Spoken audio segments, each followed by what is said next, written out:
Hello. My name's Forrest Gump.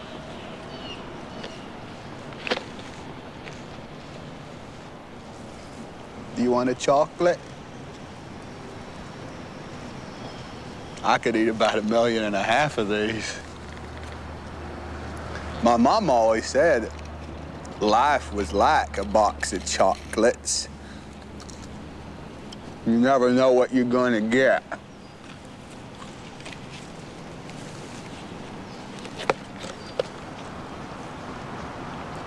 Those must be comfortable shoes. I bet you could walk all day in shoes like that and not feel a thing. I wish I had shoes like that. My feet hurt. Mom always said there's an awful lot you can tell about a person by their shoes. Where they going, where they been.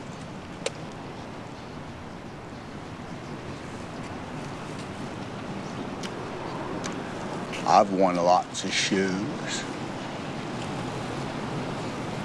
I bet if I think about it real hard, I could remember my first pair of shoes. Mama said they'd take me anywhere. She said they was my magic shoes. All right, Forrest. You can open your eyes now.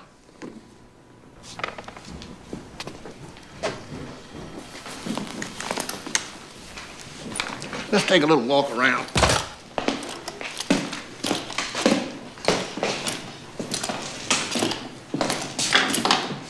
How do they feel?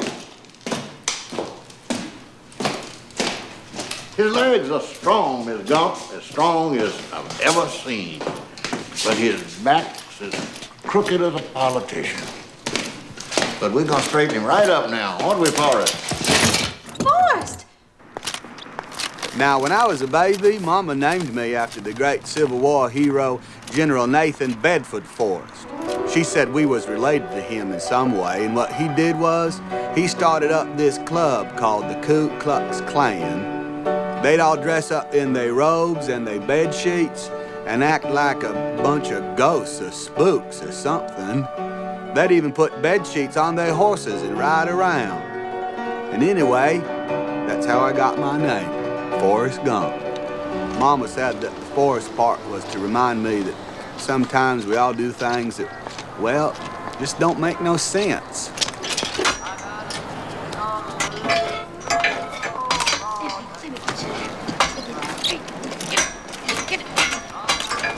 Is it this way? Hold on. Ow. All right. What are y'all staring at? Haven't you ever seen a little boy with braces on his legs before? Don't ever let anybody tell you they're better than you, Forrest. If God intended everybody to be the same, he'd have given us all braces on our legs. Mom always had a way of explaining things so I could understand them. We lived about a quarter mile off Route 17, about a half mile from the town of Greenbow, Alabama. That's in the county of Greenbow. Our house had been in Mama's family since her grandpa's grandpa had come across the ocean about 1,000 years ago, something like that. Since it was just me and Mama and we had all these empty rooms, Mama decided to let those rooms out, mostly to people passing through, like from, Mobile, Montgomery, place like that. And that's how me and Mama got money. Mama was a real smart lady. Remember what I told you, Forrest. You're no different than anybody else is. Did you hear what I said, Forrest? You're the same as everybody else. You are no different. Your boy's different, Ms. Gump. His IQ's 75.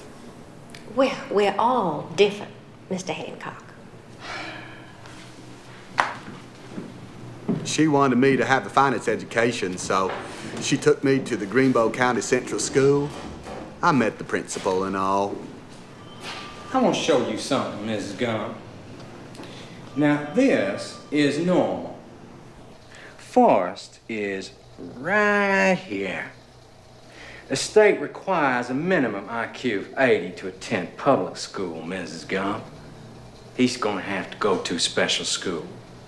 Now, he'll be just fine. What does normal mean anyway? He might be a bit on the slow side. But my boy Forrest is going to get the same opportunities as everyone else. He's not going to some special school to learn how to retread ties.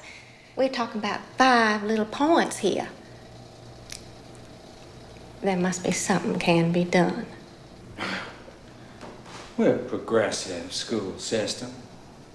We don't want to see anybody left behind. Is that Mr. Gump? Mrs. Gump? He's on vacation.